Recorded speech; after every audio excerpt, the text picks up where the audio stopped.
Chicago-style thin crust pizza can be done on a carnivore crust. A bunch of people have asked for it. We're doing it big time, Chris cooking Nashville style, but I can't do it all on my own. I need a really special guest in the kitchen to help me with this one today. Everybody welcome the amazing, it's Jenny Mittich. Oh, hey. Live and in person in the Chris Cooking Nashville kitchen. Now, she told me she was gonna come down to Nashville and do a collaboration, and I was super excited, so I said, so what can I make that would be really good? And she gave me a list of ideas, but one really stood out, and that was the tavern-style Chicago thin crust pizza. Yes. So we're gonna see what we can do. We're gonna do it 3 different ways for you guys. I'm gonna show you how easy this is, how tasty it is, and I'm gonna let her give you the final verdict on whether it's any good. I'm so excited.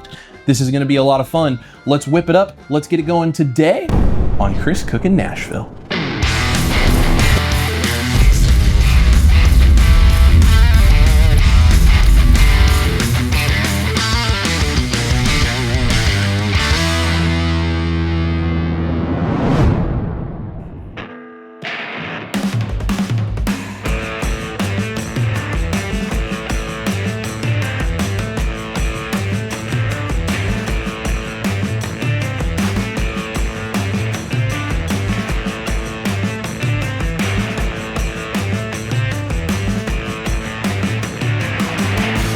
All right, Jenny, are you excited about this? I'm so excited. We are gonna have a lot of fun. So she told me bonus points if I could figure out how to do the party cut, because that's a staple of the Chicago style thin crust. Interestingly enough, thin crust in Chicago actually predates the deep dish that so many people talk about. And the reason that thin crust was so popular way back when they first started this is because they made this thin crust pizza in bars and taverns. And it was meant to be easily picked up so you can eat it and enjoy it while drinking with your friends, and that's why they cut it into the squares. Meant to be a little bit crispy and a little bit tasty and a little bit cheesy, all to come together for something perfect. So what's your favorite pizza toppings?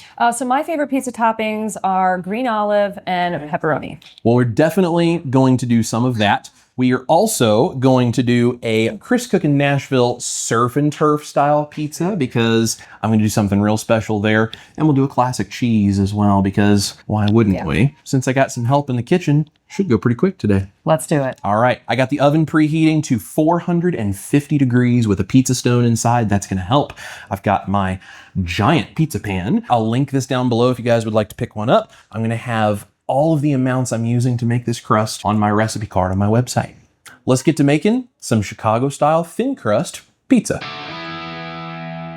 All right, Jenny, we are going to make this crust in a 2-step process. Okay. All we need is a food processor for the fatty portion, and then we're going to do whipped egg whites in a mixer.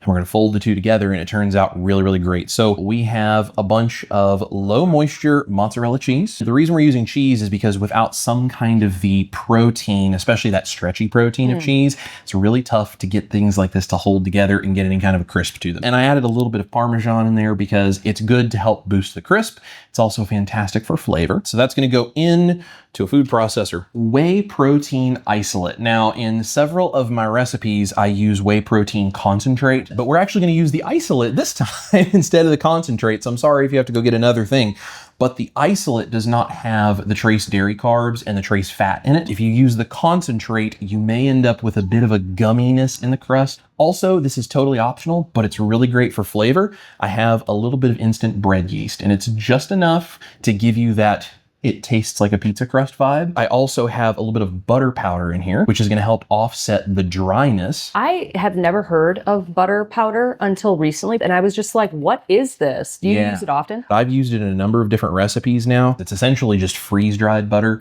but you get the butter fat and some of the dairy solids without the extra water content, which can be really difficult if you're trying to increase fat in a recipe without throwing off your moisture ratio. Crusts, bread, the butter powder is a great way to go. I'm gonna have to try it out. Next, we need 3 whole eggs. We're gonna use egg whites in the other process. My whole family is with us today. My wonderful twin toddlers are in the background, so that you know who these random kids are. I can't help you right now, but here, why don't we go do this? Here.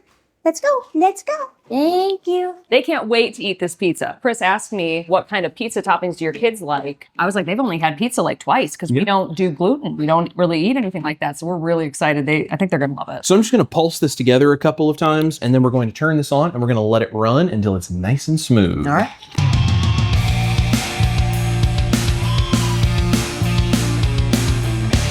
To help break down the cheese proteins and the egg proteins, I'm also going to add in just a pinch of salt. It's amazing the difference those little rock crystals in there will make in terms of giving you a really smooth finish to this, which then makes the crust bake up really nicely. So how long did it take you to come up with this recipe? 20 minutes. 20 minutes? He's a magician. Now, to be fair, I did do a test batch and I wasn't fully happy with it, so I did tweak it and do a second test batch, but we still ate both of them. They were great. It's always good when the initial test, you're like, it could be tweaked, but this is actually good. That's correct. That is nice and smooth. Looks good. Is there something people at home should be looking for in the consistency? So you want something really nice and smooth, and the only thing I'm kind of double checking for is just making sure you don't have big lumps of cheese that might be stuck to the bottom of your food processor. Okay. Then it should flow like a batter. Looks like batter to me. That's the first part, so we're going to move this out of the way, and we're going to grab a mixer for part number 2.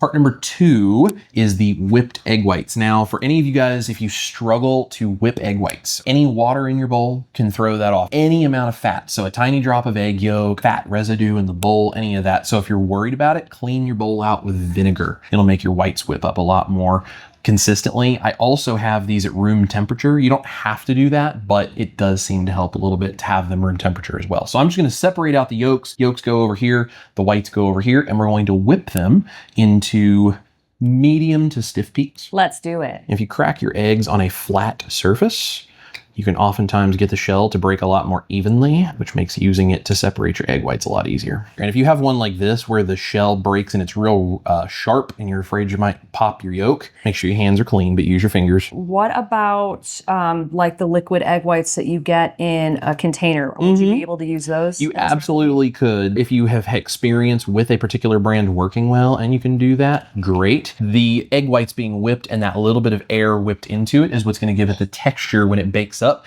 to give you that pizza crust vibe. May I just say that it's kind of surreal to be in the Chris Cooking Nashville kitchen after watching it on, the TV for so long. Yeah. Does it feel like it's bigger? It does. In person? It does. It's amazing I fit on that little TV screen, isn't it? It's going to take roughly 3 to 5 minutes for me, probably in this mixer. That's going to vary depending on the mixer you use, the temperature of eggs, the humidity, the temperature of the room, the bowl, the material that you're actually whipping it up in. It whips up better in copper than other types of metal. Like, there's all kinds of factors. So I can't give you an exact amount of time. You just need to get that shaving cream texture. All right, so there is our stiff peaks. I'm gonna take just 1 scoop of this. It's gonna go in the bowl with that fatty mixture that has the cheese. You just want some in there. We're gonna use that to loosen the mixture so that then when we mix it into this egg white mixture, we don't fully collapse it because of the weight of that mixture. Those are good looking peaks, Chris. I've done this once or twice. Really? Just a few times. So I'm gonna put Jenny to work now. This is that little bit of egg whites and the fat mixture. This you can be pretty aggressive with. You can just kind of throw this all together. You get this really mixed in well. Can you smell the yeast in it?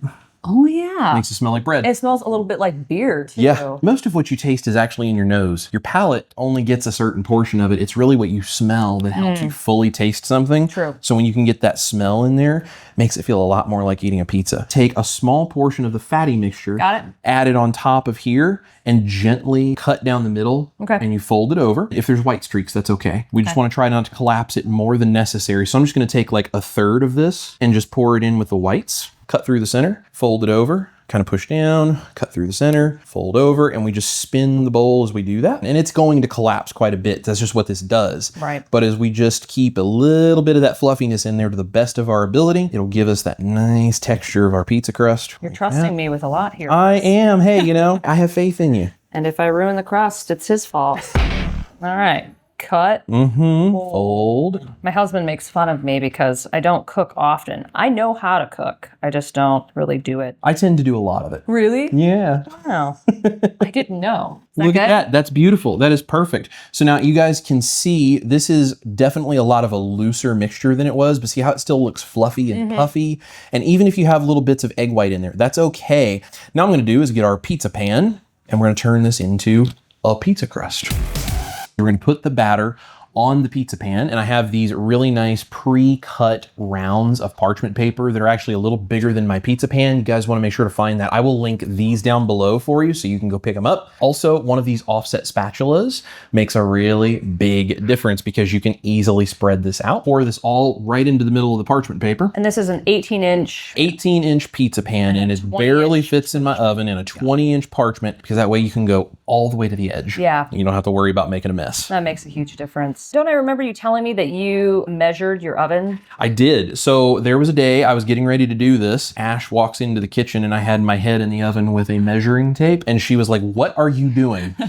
That's what it's like in the Chris Cooking Nashville kitchen, measuring tapes and climbing in the oven and all of these things. So I'm just going to spread this out into a circle. I'm going to get it all the way to the edge of the pan to the very best of my ability. I'm going to keep it as evenly spread as possible so we don't have thick spots. I'm looking for around 1/8 to 1/4 of an inch. Okay. I know you have a bunch of exciting stuff on your channel. Oh, man. And a book and all kinds of stuff to talk about. So love for you to tell everybody what's going on and where they can find all that. Yeah, so if you don't know me, first and foremost, I'm a mom, but I also have a YouTube channel called Jenny Middich where I do carnivore education. Yeah, the book called Complete Carnivore. It's a complete in-depth guide to the carnivore diet, and it also has 80 carnivore recipes. I see this as kind of like the encyclopedia of the carnivore diet. People that have been doing carnivore for a day and people that have been doing carnivore for 15 years can find some value in this. Right now, it's available for pre-order. It comes out November 4th. So I'm very, very excited for this book. My recipes are nowhere near as complicated as Chris's, and that's okay. We do slightly different things, but the key is that we're all one community trying to accomplish one goal, being metabolically healthy, but still eat delicious items that you can't even really tell that you're eating a keto or carnivore meal. Right. I'm very excited for your book. I'm very excited to get a copy of it. I'll make sure to drop the link for pre-order down in the description box for you guys. Please support Jenny and go get that, because we all got to support each other. And pre-orders for first-time authors is a big deal. Yeah. Thank you so much. So our pizza crust is spread as evenly as I'm going to be able to get it. The pizza stone is going to, on the bottom of this pan, give direct heat from underneath, which is going to help dry and cook the bottom the same as the top is going to cook and dry. So we cook it from both sides simultaneously, which in an oven can be a little tough to do sometimes. That's going to help this cook more evenly. The pizza stone also keeps your oven more of a regulated temperature, so you're not getting swings up and down. Just makes the pizza crust cook better. So we're going to put this in anywhere from 9 to 12 minutes generally, but watch for it so the edges don't burn. Use the pizza peel just to help get this in there without hopefully burning myself. Bye, little pizza. We'll see you in a bit. Oh, she fits perfect. 9 to 12 minutes, and we'll be back. All right, we're going to pull this out of the oven. Ooh, that's looking real good. Yep, we got a nice golden brown. It's cooked on top perfectly and ready for toppings. But the pan and the parchment paper holds the moisture on the underside. To work with that, we're going to very carefully Look at flip, that. and we're going to peel up our parchment paper carefully, and then we're going to stick this back in for 4 more minutes. You made that look so easy. Get good at it after a couple of tries. So this is just going to crisp it up a little Yep, bit? it's just going to help. You can see there's still steam coming Yeah. off of it. It allows us to get a little bit more of a dry outer crust on it, as much crisp as possible without using any of the gluten in the flour, which is where we would normally get that from. Which is exactly what you want with a tavern-style pizza. All right, we are done. Oh, that looks real good. Can't wait to eat this pizza. We're just going to flip this back over very carefully. Now all we need to do is top and bake some pizzas. Let's do it. So the mozzarella that I used in the crust and the mozzarella I'm using on top of the crust are both low moisture. You can use full fat, but you need to make sure it is low moisture, because if it is not, you get squishy, steamy pizza. Ew. Nobody likes that. So low moisture mozzarella. This is a keto marinara. We're going to do a classic keto style with the marinara. If you are carnivore, do a cream sauce or butter or something like that, or don't put any sauce, just put the cheese. Yeah. You have to figure out what works best for you. Absolutely. One of the keys with a Chicago style thin crust is not too much sauce, because if you get too much, everything gets wet and squishy, and that is not what we're looking for in a tavern style pizza.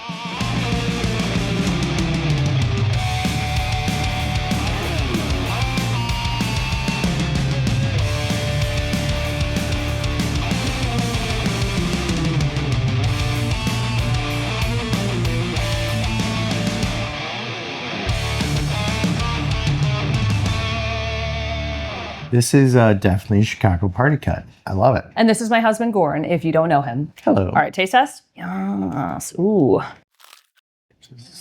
Crispy. That was good. Bringing back those childhood memories. So you're from Chicago. This is legit. The smell makes it that much more real. On point. I can't even talk because my mouth is full. It meets our stamp of approval. This is really good. So which one is next, Chris?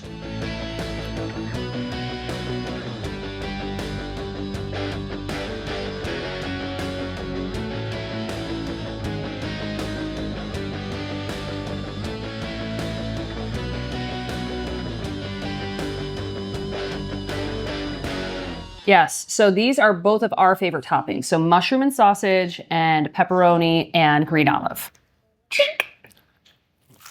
Yes. Oh, we're talking. I vote that yes. was awesome. Oh, really good, Chris. My favorite. Sausage and mushroom. It's legit. The best. I think you may be able to get away with serving this in a Chicago restaurant and people wouldn't be able to tell the difference. I agree. And that's saying a lot from a Chicagoan.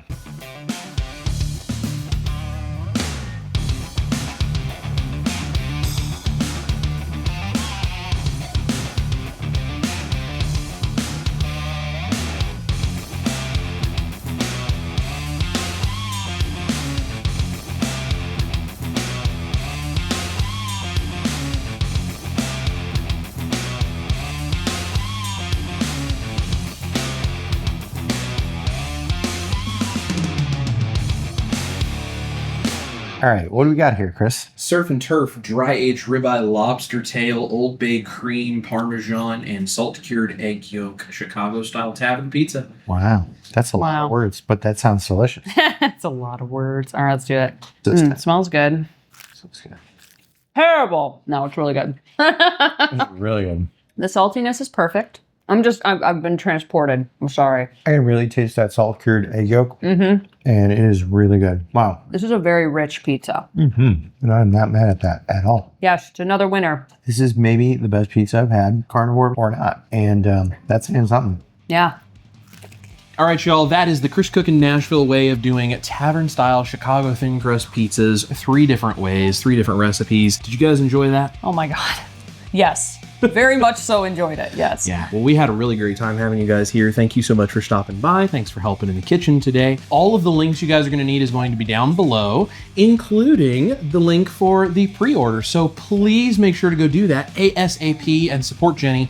She is fantastic. You guys, the recipe card is also going to be on the website. That is linked in the description box for you as well. That is free, it is downloadable and printable, and it's going to give you all of the information you need, especially the cream sauce for that surf and turf pizza. Yeah. Oh, wow. No words. That might be one of the best pizzas I've ever eaten. I agree. We really appreciate you guys watching, for all of the support that you show us.